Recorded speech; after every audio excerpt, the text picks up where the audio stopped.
So we're going to go ahead and look at this article, which is then going to be followed up by a video where the husband goes off on the judge and the judge is like, I just can't with you. But let me give you some background on this, okay? So it's a slain mother of 3, Kiara Benenfield, told police, quote, I thought I was going to die just before she was killed. And this is by her husband, who fathered one of her children, and he had 2 stepchildren, okay?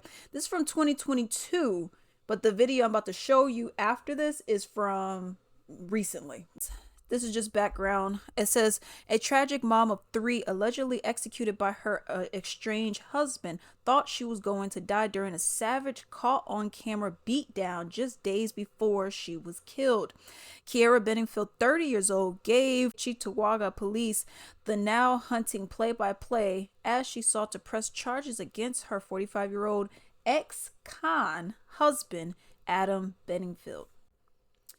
I was screaming for help the whole time. Adam told me to shut the F up and he was going to kill me, she said to the police. I thought I was going to die. But the graphic description from the victim and horrifying video that she posted on Facebook later that day as a cry for help were still not enough to get prosecutors to charge Adam Benenfield with anything higher than misdemeanors. He beat his wife up brutally, and you get a misdemeanor for this? He was subsequently sprung from jail to no bail because of the low-level charges on October 4th, a day before he allegedly ambushed her as she took her kids to school and gunned her down. Benenfield has been charged with second-degree murder in her death. So he beat her up the day before. He went to jail. They said, it's a misdemeanor. You don't need a bail. So then he goes home to finish the job the next day. As critics lamented how Benenfield, who had a prior conviction for kidnapping another ex at gunpoint, was only charged with a slew of misdemeanors, which let him walk free. In her harrowing October 3rd statement to cops, Kiara recalled how the violence erupted after she returned home the morning after her friend's birthday party. Kiara said she confronted Benenfield after learning that he had whooped her daughter and then left her alone outside of their home. What? And this is them. When I phoned it next, was captured in the video. So this is them right here, okay? Ridiculous. You left your daughter outside and you're beating on her? Was kicking at him to try to get him to stop hitting me, and at some point we ended up on the floor. Okay, he continued to punch my arms because I was blocking my face and my head. She also told police that her estranged husband allegedly ripped off her pants at one point and allegedly stuck his hand in her vagina. The terrified mother said that she started screaming for Benenfield's sister, Rachel, who lives in the apartment upstairs.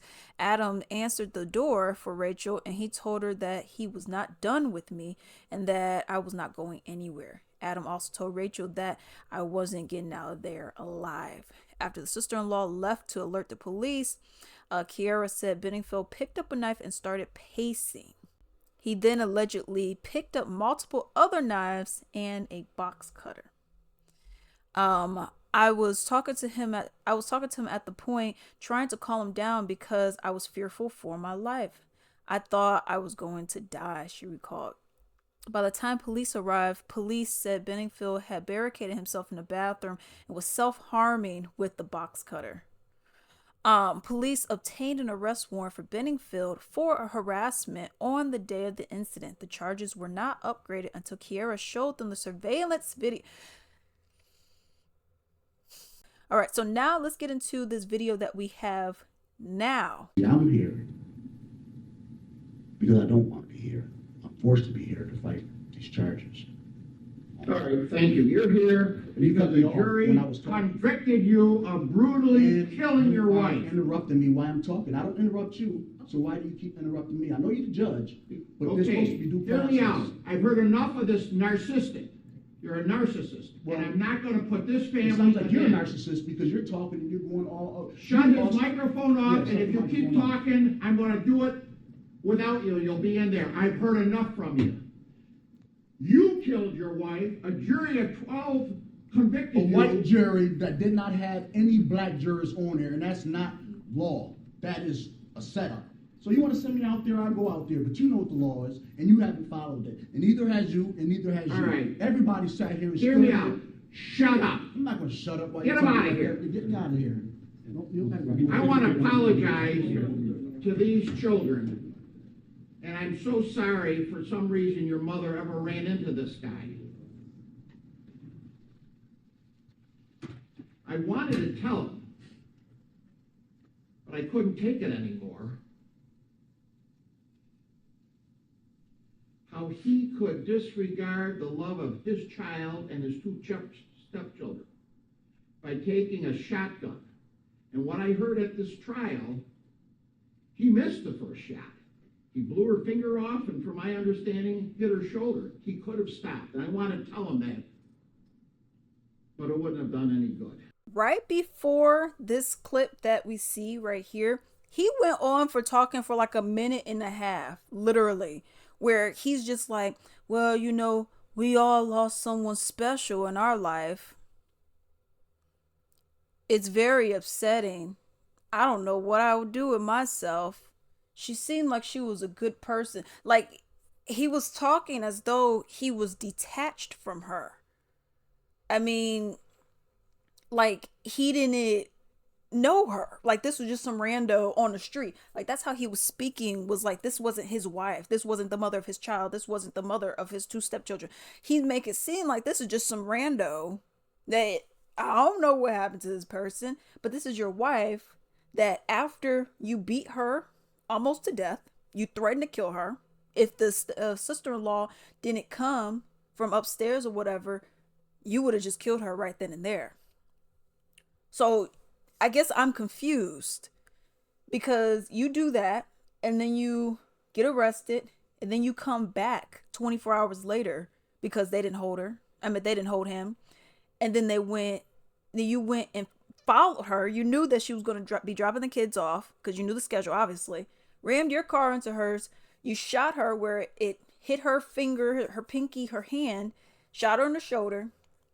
And then, because she was wearing a bulletproof vest, you were like, okay, I'm not going to hit here because I want her to actually die. So you hit her in the head and you kill her. And this is somehow, I guess, having a black person is going to change your fate.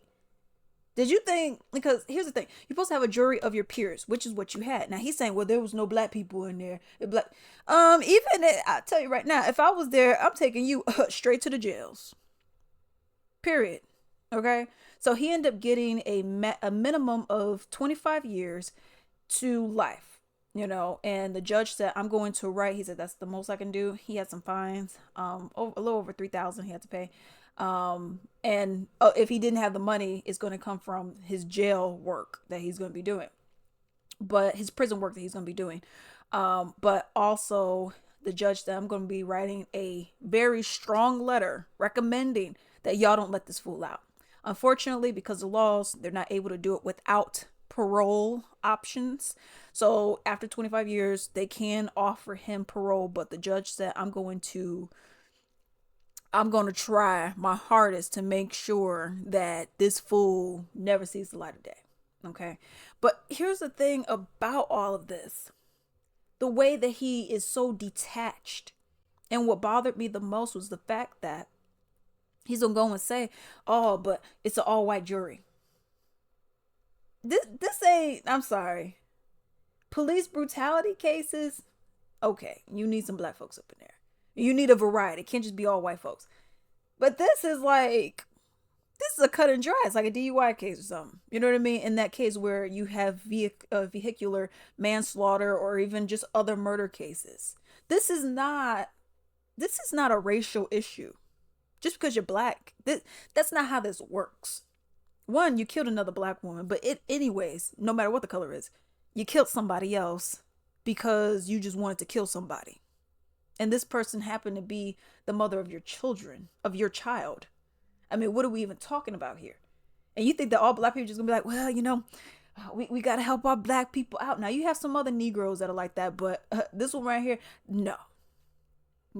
I'm gonna send you straight to the prisons. No, I'll be like, he did what? Oh no, y'all already know what my vote is. I don't even need to hear anything else. Y'all know what my vote is. Ah man, but what about y'all already know what my vote is? Give him the max of whatever it is.